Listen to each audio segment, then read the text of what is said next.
they were like, but if you finished your story last time, you need to write another story. And I was like, flipping the desk, that wasn't the deal, mad.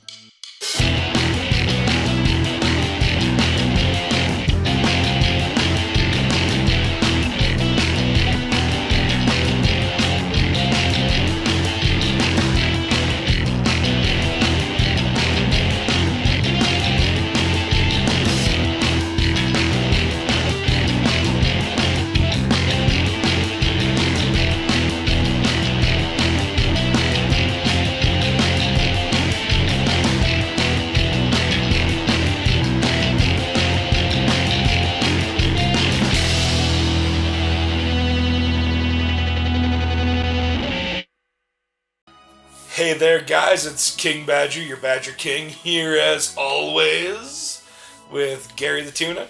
Gary the Tuna. Tuna the Gary. Anyway, this week we're finally out on our own. No specific guides as to where we're supposed to go. I think we tried looking up a walkthrough. I don't remember. We drink a lot. Kids, don't drink. Or do. We're not going to tell you how to live your lives. We might be your real dads, though. But we're not your real dads. We might be. We don't know. But if we are, we still don't know what we're doing. Oh, I'm an idiot. Anyway, so I don't know what we're doing. Gary's got the rock. We just went to Nibelheim. We just saw some flashbacks with Sephiroth, burnt down the town, all that fun stuff. Well, and then I wandered around out in these fields for like 30 minutes. Yep. Because we didn't know what we were doing. Yep. And now they're basically, we looked up the walkthrough because I at least could not remember where to go. And it was basically like, well, here's all the places you should go. And I was like, oh, so it's free roam, let's go. Hey, you know what we should do? Fight a giant snake. Oh, hey, do you think we're capable of fighting a giant snake? No. But apparently we can fight cassowaries, which, oh wait, no. Evil emus. I don't remember, was it cassowaries or emus that Australia lost a war against? Emus. And, like, I want you guys to understand, this is Australia. They're used to living life in hard mode, and they lost a war against emus, which we can all laugh about, sure, because, seriously, well, you lost a war against birds? Against birds? But this is Australia. So if they lost a war against birds, how scary are those birds? Oh, excuse me. I got the black lung pop. That snek got nothing to steal. Oh, OSK! Run away! How do you run away? Just hold right. Like, hit. Oh, wait, no, that's defend. Hold left. Oh, wait, both of the shoulder buttons. Yeah! Oh, God, it's a big snek! Well, at least you didn't kill Cloud that hard. But his limit broke. Can I run? Yeah, just keep running, just keep running. Try. Oh, there you go. See, I told you. Leave me alone, I don't know why I'm so snek. repetitive right now. I'm the most repetitive. It's a good thing we stocked up on the Phoenixes down. Pahonix? There you go. I don't remember where I heard that. It had to have come from the internet like 45 million years ago. Oh my god. Gary, I'm finding MS Paint files in here. Bitmaps. Oh, that reminds me. If you watched last episode, you'll recall, I straight up threatened Gary with a knife so that he would read his story to you. And then he gave me an info dump of crap that I'd have to sift through to find his story. You could literally ask me. No, I think it's funnier for me to play And I would this literally ask you what happened to our healing. And that's heal. I want cure. Yeah, Somebody ran away with our healing Barrett, magic. I think. Does PHS have... Yeah, so you can pick Barrett now. Barrett's going to have our healing magic. Barrett, give me back my stuff. I won't say why you have it. but I want it back. The Adventures of Chuck Norris, Part 1 and 2. I feel like those were both bad. Of course, they're all bad. They're literally stories I wrote in high school when I was a degenerate scumbag high schooler, a.k.a. a teenager. Philosophies of DM fixed. I'm not reading the whole title in case that's a real person's name. No, it's not a real person. Okay. I don't remember. I feel like you made me read Philosophy. That's the one. That's the one with the children and stuff. Is it really? It is. Oh, okay. I'm not gonna lie. Based on what I know of you, I assumed that was Nifty Little Sucker. No, I can't even remember which one that is. Alright, Red 13, you're gonna be my healer cat wolf thing. Bearcat! All restore. Oh my god, you put a password on this? Yeah, I did. Alright, I need you to tell it to me and I'll edit it out. So, the password is Hank's last name. Any caps? No caps. That's a story for another day. Remind me if you ever... Sorry, next episode then. Mm-hmm. Oh, I'm so excited, dude. Audience, I need you to understand.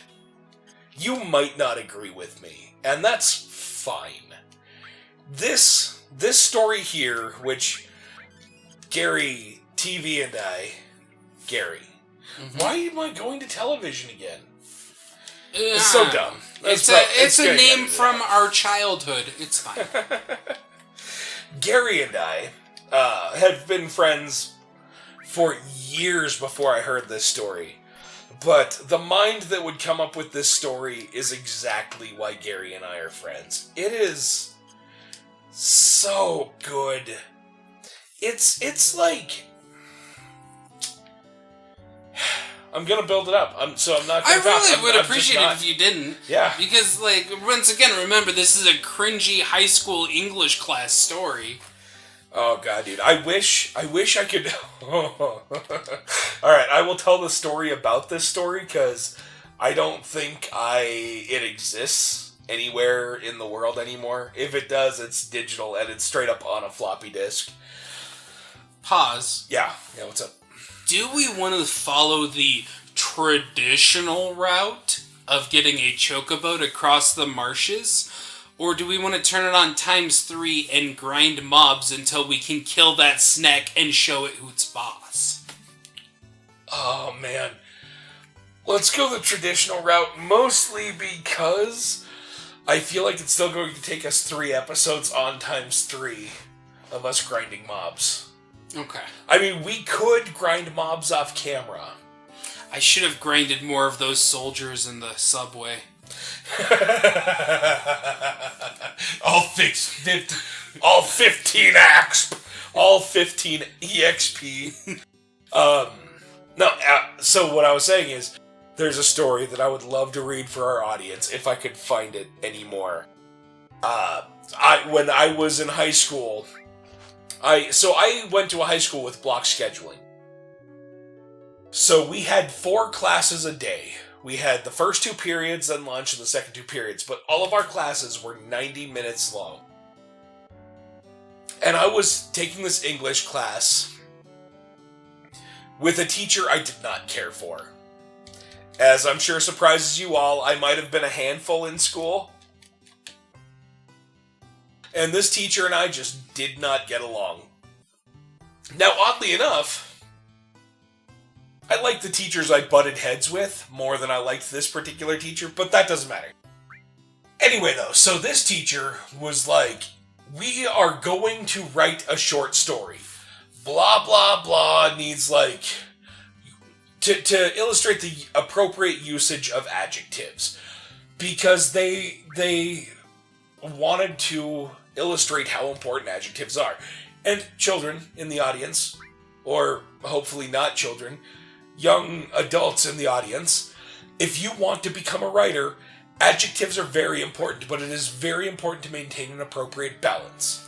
So point A, you don't want to be like, so I was driving my car, assuming this is the first instance where it's talking about your vehicle, you want to be like, the car that I drove was a rust bucket with no muffler and blah, so that the audience knows, like, what kind of vehicle you drive. If it was important enough to note, it's important enough to build enough of a picture that the audience can follow. But by the same token, you don't want to spend JRR token. You don't want to spend 4 years describing one singular tree in a forest to take 2 steps and describe the next singular tree in a forest. Anyway, so I wrote this story, and I don't remember what the first story I wrote was. I was actually pretty proud of it. It was a good story, in my opinion, at the time. In my high school adult brain. I enjoyed it. But since we had these 90-minute class periods, and the teacher was like, if you can write a story within the 90 minutes, you may then browse the internet freely. So I wrote the story in like 45 minutes, because I was adept at writing short-ish stories at that point. My endings were all terrible. They all had a drop-off ending, in that I'm bad at writing short stories, because for as much trouble as I gave Gary about this when talking about his outline for the steampunk pudding last episode, the episode before, I don't remember. Doesn't matter. I would always try to write a novella as well when writing a short story. So I wrote this short story that was distinctively functional, got the job done, accomplished the assignment in like 45 minutes. And the first thing I did was get onto, oh god, I don't even know if it still exists, writing.com, I think. Anyway, it was like, in a world before social media, I think MySpace existed then and 10 people were using it. There was this site where if you were a writer, you could get on, you build an account, blah blah blah, put your stories on, and other people within that community that believed that they were writers also would rate it and critique it. And it was all fun and games. It was good times. I had plenty of stuff actually get very highly regarded in there. Which is, I don't know, whatever. I'm not tooting my own horn. I'll get into a story about tooting my own horn on writing.com later. I thought this was children appropriate. I'm glad you stole that joke. I was totally going to make a joke like that myself. No, it's mostly family appropriate. So we're making jokes that you will only laugh if you are too young for them to be appropriate for, but old enough to get them. Yeah. Anyway, so I immediately get on and I put this story there, and it got pretty high ratings, whatever. I was one of those writers, oh god, not 20 years ago. We're not going to get into how old I am. At this point in the internet, I did an okay job of getting highly regarded by other pretentious butts on the internet. And so I did that, and I don't know, got onto probably Newgrounds. Oh, man. And probably played some Pico games, or watched some Creator versus Creation, or, oh man, the Clock Crew. Well, that's a tangent. That's a tangent for another time. I was gonna say, do you remember, like, all of the weird but, like, Newgrounds gangs that were always kind of at war with each other? There was, like, the Pineapple Gang versus the Clock Gang or whatever, and, like, I caught a chirkabird! Chirkabird! Okay. Walk, walk. Anyway, doesn't matter. Come after me, snek! I run faster than you. Birds eat snacks. So, that was what I did the first period. So the next period, I show up to her class, which was 2 days later, because that's how this whole thing went. How is the snake dead if you didn't kill it? I wonder if Sephiroth did this. I'm not gonna lie, I literally read that as, did Sephiroth did this? And I was like, I don't grammar good, but that's not good grammar. Anyway, so, show up to the next class, and this teacher is just like, okay, so you all get the chance to finish your story if you didn't finish it last time. And I'm like, nerds, I already got this one in the bag. I got 90 minutes of free internet time. And they were like, but if you finished your story last time, you need to write another story. And I was like, flipping the desk, that wasn't the deal, mad. So I sit down and I write the story in like 15 minutes. It had to be 3 pages long, size 12 font, double spaced. I wrote nonsense basically for 15 minutes worth of time. Size 12 font, double spaced, 3 pages long. And the story that I wrote was called Bob. Bob came from a planet, the main character in Bob was named Bob. Bob came from a planet called Bob. Everybody on the planet was called Bob, even if their name was not Bob. So Bob's girlfriend Roberta was called Bob. Bob's boss Robert was called Bob. Bob's best friend Carl was also called Bob. And every word on the planet Bob was Bob. Okay. Every word. Now Bob, main character Bob, was a televangelist. He was trying to spread the word of our Lord and Savior Jesus Christ on the television. But since every word in their language was Bob, he didn't convert a whole lot of people because nobody understood what he was saying. So he got very frustrated and, quote, went on a tri-state killing spree with a push mower and only got stopped by the cops, or only got busted by the police when he stopped at a gas station to refill the mower. And he went to jail for this and was put on trial for this. But since every word on the planet Bob's, within the language of the planet Bob, was Bob, nobody knew what anybody was saying. So it got thrown out as a mistrial because the judge didn't understand the defense or the prosecution. Okay. The end. I wrote this, it's far more expanded than that. It was terrible. I wrote it for the sake of annoying this teacher who didn't give me the internet I so rightly desired. Deserved. But yes. I was going to say deserved, but desired is the correct term. That's fair. Okay. I have a very similar... I've still got a couple of paragraphs, or a paragraph left in the story. Okay. Well, this is just a quick note. Okay. Tell your quick note. I have a very similar story that is almost exactly the same, and I believe that's what Nifty Little Sucker is. Okay, nice. So continue. I'm excited. Anyway, so this teacher of mine had the audacity, the Martha flippin' audacity, to love my story, Bob.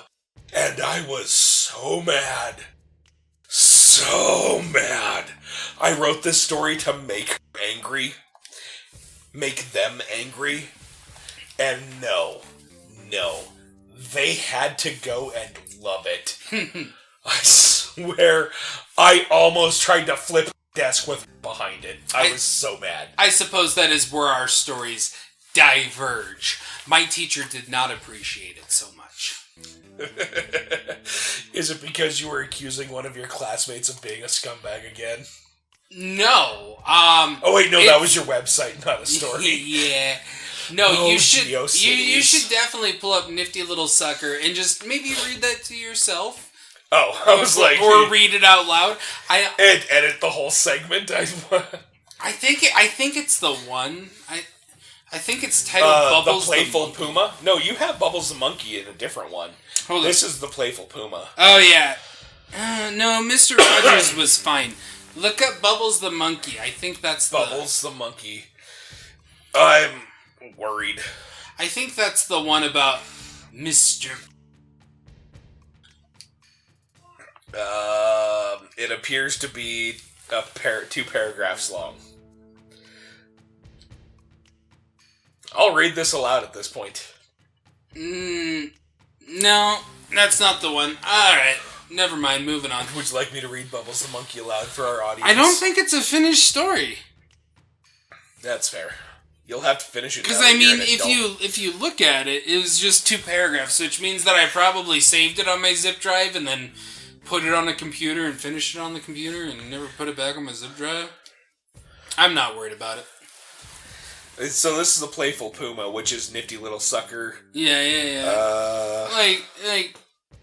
No, I'm just trying to... Here, you hit buttons. They're just talking. Take the rock. They're just being Turks. Where are we going after this? We're just wandering through a cave trying to get to the other side. Alright.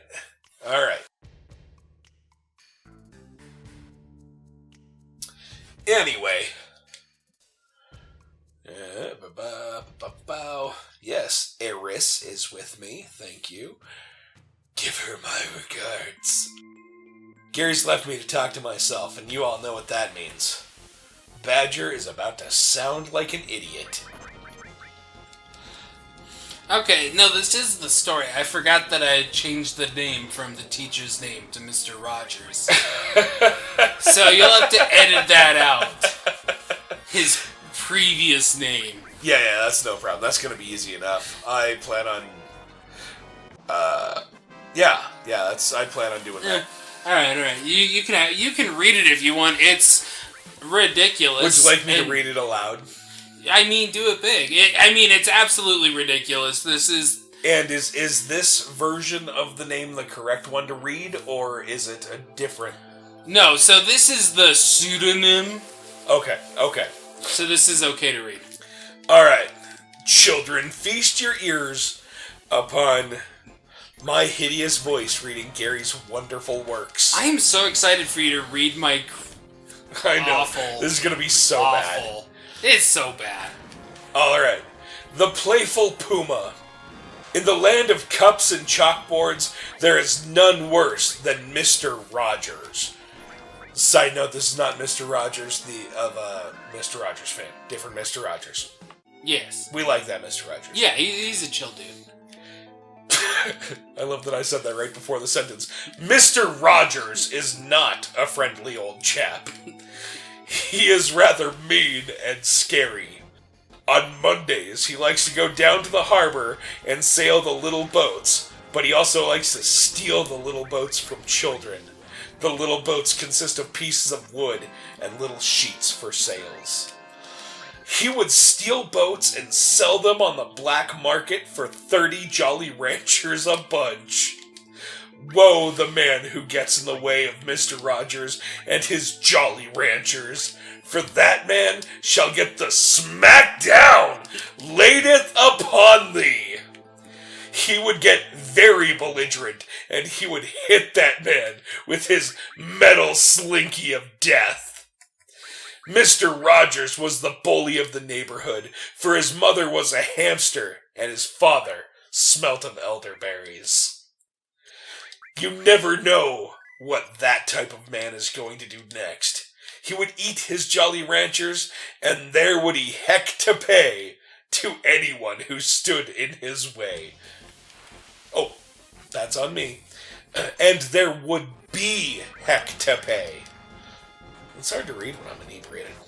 For anyone who stood in his way.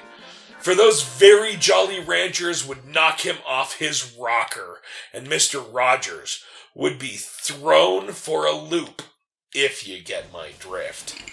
While in this state, Mr. Rogers would go downtown to look at all of the pretty girls. He would walk inside the store and stare at all of their merchandise for quite a while. Did you really submit this in school? Yeah, I did. Of course it was understood that they were all extremely shy and would not speak a word to anyone.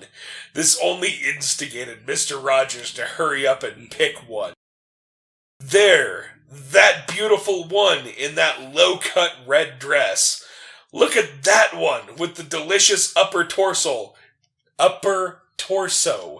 and the stunning hips. The one with the playful wink and a seductive smile.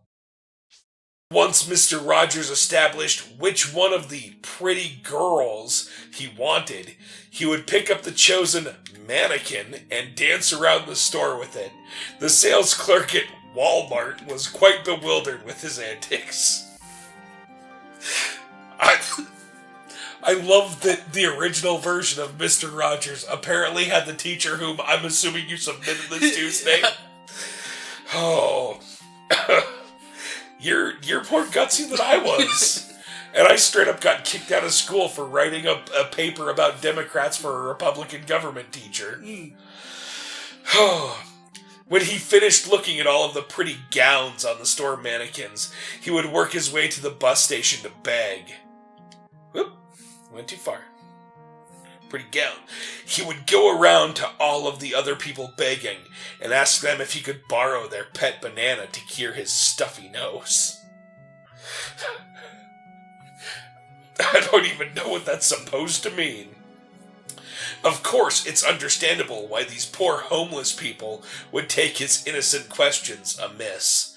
For how in the heck were they supposed to unclog their noses if he borrowed their bananas? Riddle me that. Well, they would chase Mr. Rogers all over the city, trying to get back their bananas when, lo and behold, they find a store filled with them. It was like Christmas in July, when all of those poor bums bought their pet bananas another partner to play with. I even heard tell of the grapevine. Well, I even heard tell on the grapevine. I'm just dumb.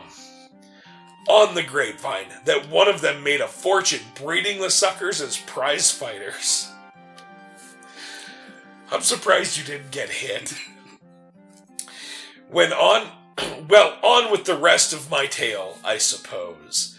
So there he is, sitting at Jefferton High School swimming pool, when all of a sudden he had a stroke of brilliance. Why not ask Charlie Brown's magic pumpkin for directions? Directions to what, you might ask? Well, you could ask what you want, but that didn't stop Mr. Rogers from skipping off down the lane in search of Charlie Brown and his magic pumpkin of many answers.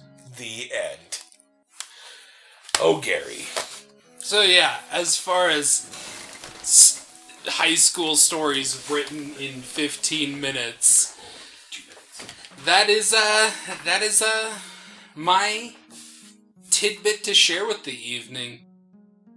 So, yeah, good times. Also, that right there is a prime example of basically my writing style in high school is just wacky, zany stuff that at the time was really funny. And I always thought, kind of perusing through it myself in later years was, a bit cringy. As, when you get older and you look back at the stuff that you did before and you're just like, oof, I was that guy once upon a time. But, now that I've had a couple drinks in me and I had a friend with me and he was chuckling along, maybe it wasn't that bad. It was actually good times, I think. So, yeah, that was one of my stories. I have an entire plethora to share with you. And as everyone knows, I have zero shame. So I am more than willing to share them with all of you if you love this cringy, gross high school nonsense. But anyhow, our main star is back, so let us go ahead with the next segment. Take it away. All right. Well, I think it's time for me to hold the rock. Can you read that story for us in 15 minutes? Oh yes, it is a short story, and not short story as in a 3-page outline. A short story as in a 3-page story. It is so good. Tell me where I'm going, and I found a mountain. These people do not like Shinra, and they're trying to protect the mountain from Shinra because their condor is trying to lay an egg or something. But there is a magic stone in the reactor that we probably want to get. I mean, so we're gonna steal it. That made zero sense as soon as it came out of my mouth, but that is the best I understand it. Wait, go back. Did they have any magic stones we don't have yet? No, we've got them all equipped. Buy a second restore. That way, in case Barrett runs off with our restore again, we'll at least have a backup. You know, it's only $7.50. Should I get two? Sure. I don't care. What do I look like, a botanist? I mean, sometimes, yes. Oh, ladders. Now my nemesis, apparently. Right. Alright.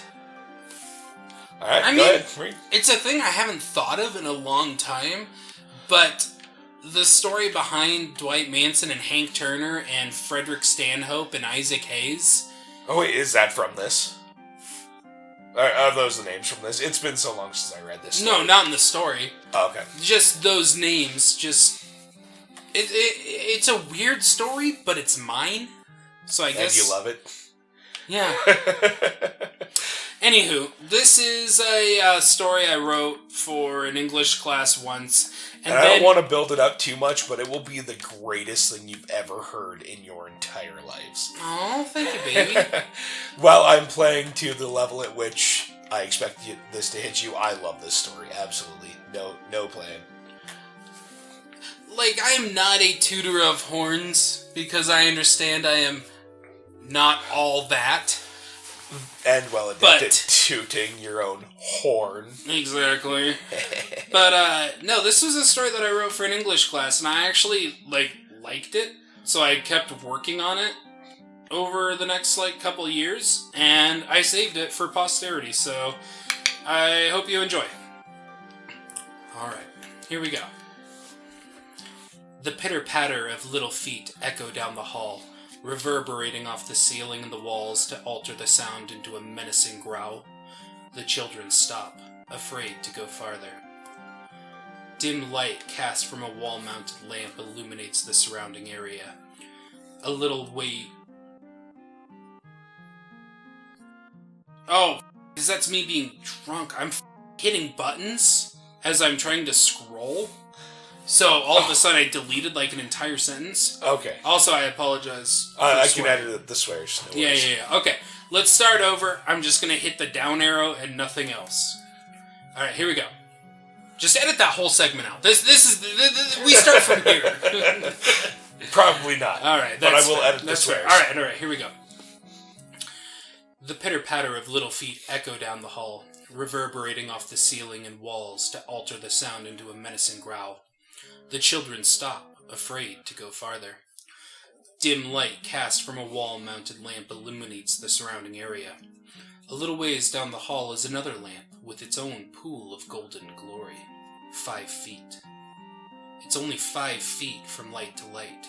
It's only 5 feet of darkness before they reach the next lamp. Can they make it? Who knows what might grab you in the dark? It's just waiting. Waiting for what? Who is there in the dark when you're all alone? Who is that someone breathing down your neck as you try to find your way in the shadows? Why are they waiting? Who is waiting? The children didn't know. They start running, desperate, hoping beyond hope that something doesn't grab them from the shadows as they race down the hall. The light is closer, radiantly beautiful. It urges them on to come forth into its splendor. The light makes promises of safety and shelter. Is it getting farther away? The frantic children run faster, the darkness snapping at their heels.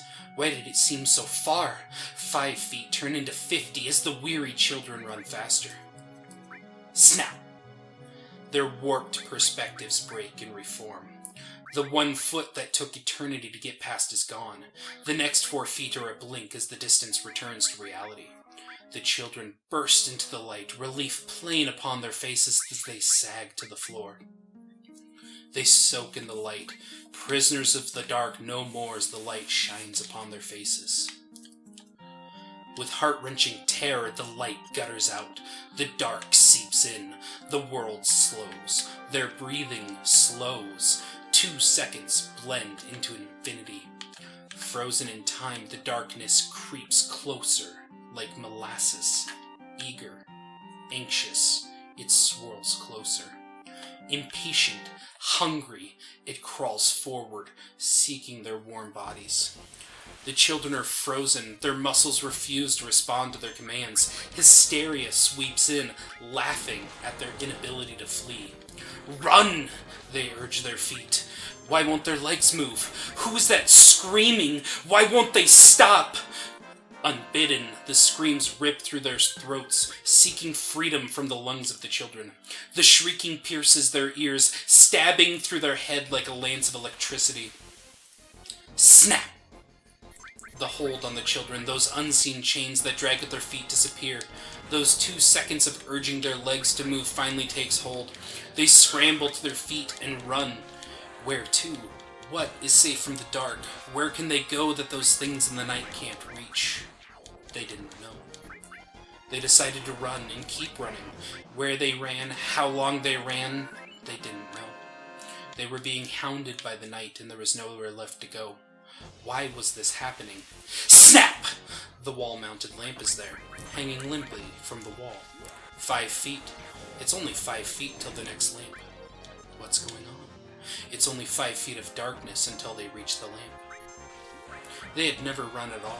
The children are still there staring down the hall at their fading glory. The darkness was teasing them, toying with them, playing their minds like a fiddle, orchestrating their fear into a sinister symphony. A fine game. They had never run at all. A malevolent cackle burns through the air. What's happening? The light dims and the darkness seeps a little closer. A pool of light retracts, unable to battle the unceasing darkness. There is nowhere to run. Down the hall, the lights wink out. Barely audible puffing sounds, booming a cacophony of despair.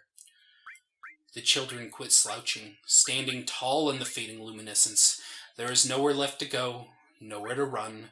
The time for running is over. Backed into a corner, an epiphany strikes with blazing fury. What is to fear from the dark, the unknown? No more running, no more hiding. Face the firing squad with your head held high. Face your fears with an iron will. No shelter, no safety, no hope. Just acceptance. What will come of cowering in the corner? Those bullets won't stop just because your back is turned. Face the firing squad with your head held high. The light flickers. The children smile. Not a grin of satisfaction, not a smirk of superiority, just a smile. The light dies. The dark rolls in. It was an inescapable avalanche of shadowy gloom, a riptide that would pull the strongest under. What is waiting in the dark? Who was there when you were all alone? The dark washed over them, covering them in a silky, soft blanket. What is to fear from the dark? It was not the end of the world, the apocalypse, the Armageddon. The children faced their fears unwavering. Instead of drowning in the never-ending shadows, the children embraced them. In turn, the darkness held them softly, whispering comfort into their ears. It whispered of promises, a promise of a better tomorrow, a promise of a new day. The children stand tall, covered in a blanket of shadows as the darkness shelters them in its grasp, holding their hands as it guides them through oblivion. Gotta love that story. So, I've been running around here because they need 4,000 gil more for the battle. And I think this is the point where, it's been a while since I played, but where we have that weird RTS segment here, where we like fight dudes while they're coming up the mountain. Yeah, I vaguely remember that, but now that you mention it, that does sound familiar. So I figured while you were doing that, I'd just kind of wander around. At first I tried playing around in the forest, but the forest was kind of kicking my butt, so... Oh my god, your health bars are killing me! Yeah, no, that just happened. I healed them up a little bit ago. Anyway, it's fine. You do you, baby. You got the rock. Right. Red X. No, so I guess we're kind of coming up on the end here. Do you have any out words, promises for the next episode? Dreams if to I share? can get at least one comment from somebody that is not Badger or one of his alter egos on a video, I will share more of my cringy high school stories with you. Oh, man. No.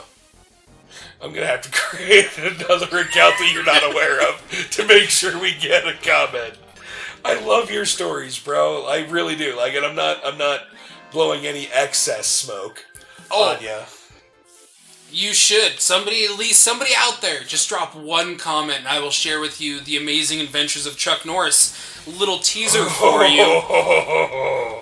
So back in the day, I used to be sad. I used to have to write high school English papers, but they were more like reports, not like stories, you know? You had to write reports. And I always found the introductions of reports really, like, kind of hard to write. It'd be like, yes, my name is Gary, and I'm here to write a report about Lewis C. Carroll. You sound like He Wacko. was a guy. Also, by the way, the definition of the word guy.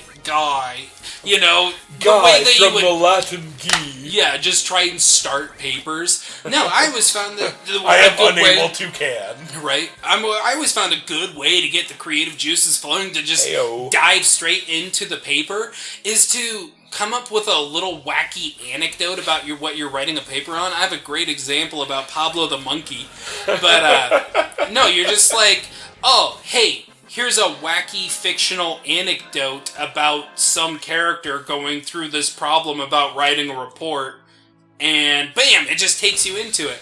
So anyway, I wrote a report of a 4-page paper report, and my teacher gave me a B, and literally told me after class that they would have given me an A, except that I titled my paper A Day in the Life of David Spade, and wrote a wacky anecdote about Chuck Norris for the introduction.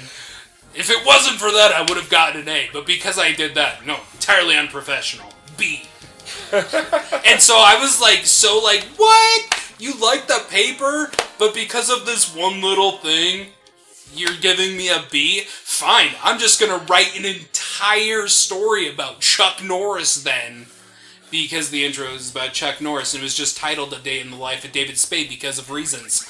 Yeah, about Chuck Norris, and then I handed it in to her, and she was just like, I have reaped what I have sown. And I'm like, darn straight you will, you never pull this on me again. I had a teacher inform me that I knew what I was doing. Actually, it was that same government teacher that kicked me out of school. I was in an alternative school, and definitely not because I was a troublemaker, and I absolutely didn't get kicked out for being a troublemaker. No, it was because of this one. Yeah, this exact one time. Actually, amusingly enough, it was only this one teacher that ever really viewed me as a troublemaker within this school. Mm-hmm. The rest of my teachers actually rather enjoyed me because in the alternative school, we had the teachers that were also kind of alternatives. Surprise. And when this teacher was trying to get me kicked out, was trying to build his case, all of them were like, no, we love Badger, blah, blah, blah. Like, he does this and this. And the teacher was just like, yeah, but is he up to date on his schoolwork? And they were like, okay, so here's the deal. I was, when I heard this, and I heard this from like 4 of my teachers, they couldn't defend me, which is fair. I had been pooping in my own bed, and they tried so hard to clean those sheets for me, but I had thoroughly pooped them sheets. Anyway, so this teacher, and I've been learning that apparently this is a unique experience. I had a government teacher who was a hardcore Republican, and every government teacher I've had was a hardcore Republican. And not that there's anything wrong with that, but I do have issues with a teacher pushing their own, political bias at all. Anyway, so this teacher wants me to go home, research Republican candidates, and write a report on who I would vote for. So I researched the Republican candidates and wrote a report for a Democratic candidate. And they were like, you know what I meant. I'm giving you this one chance to rewrite it. You know, this is another one of those standard, like, 4-page, size 12 font, double-spaced reports, blah, blah, blah. So I come back in the next day with a 12-page, front and back, size 10 font, single-spaced report, as to why the American presidential election system is flawed and blah, blah, blah. And this teacher looked so excited when I handed it in. He was like, see, I knew you had the ability, blah, blah, blah. And then he runs into me after class and he goes, Badger, you know what you did. And a week later, I was kicked out of school. Like, no poop. And the best part is, that happened 2 weeks. 2 weeks before semester. So everything that I did that whole semester long didn't count. Anyway, on that note, we'll see you next week. Be sure to like, comment, subscribe, share us with your friends, tell everyone about us, and follow me on Twitter at KingBadgerSays. And this is Gary the Tuna. Remember, one comment will get you a story about the amazing adventures of Chuck Norris, and at least 2 comments will get a story about how I formally created a petition to remove my student council advisor for my junior grade in high school from student council because she was a dumb individual. That's not why, but she was a dumb individual, but that's a great story, by the way. 2 comments, that's all I ask. 2. Shh, heck, I'll even make one myself.